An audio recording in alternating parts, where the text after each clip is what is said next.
Mr. Andrews, welcome.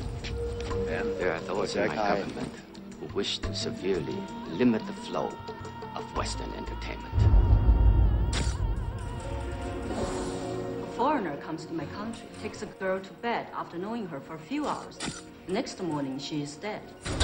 And his hands are covered with blood, and his fingerprints are all over the murder. If you plead not guilty, you will be sentenced to death. Francis.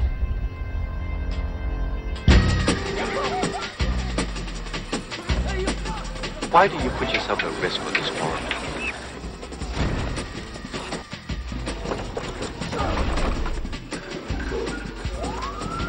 May I see your passports? If I had a passport, I wouldn't need asylum. Let me make a phone call. I'm very sorry that I did not believe your innocence.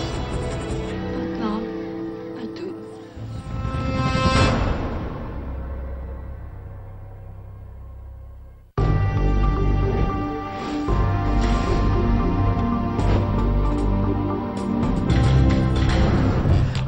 I would never want to belong to any club that would have someone like me for a member. That's the key joke of my adult life in terms of my relationships with women. Woody Allen was already a brilliant comedian when he started his movie career. Naturally, his early films capitalized on his talents in front of the camera. But with each successive film, Allen's directorial skills grew until he became something more, an auteur filmmaker. This turning point began when he licensed the rights to the bestseller, Everything You Always Wanted to Know About Sex, but were afraid to ask. Attention, sperm. Stand by. Well, here we go again. You think we'll get out this time? He used the book's title and chapter structure to create a film made up of 6 sketches. All of them were full of brilliant comedy. But with the Italian sketch, Allen actually took an artistic leap forward. Il corpo come una cattedrale. Ora lavati i metalli.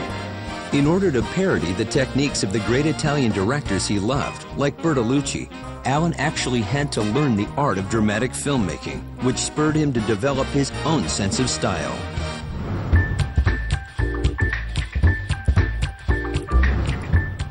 Allen's style truly came into its own with Annie Hall, a new kind of story about life in New York, the challenges of love, and of course, Allen's own neurotic humor. Darling, I've been killing spiders since I was 30, okay?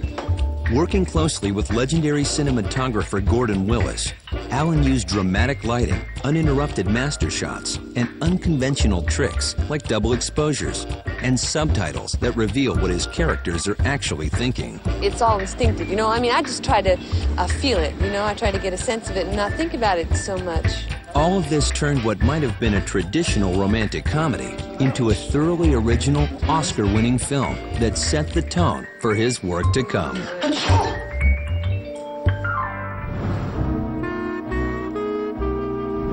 In Crimes and Misdemeanors, Allen explored a new kind of storytelling, loosely weaving 2 different plot lines. One about exercising a guilty conscience. Who said anything about murder? You did.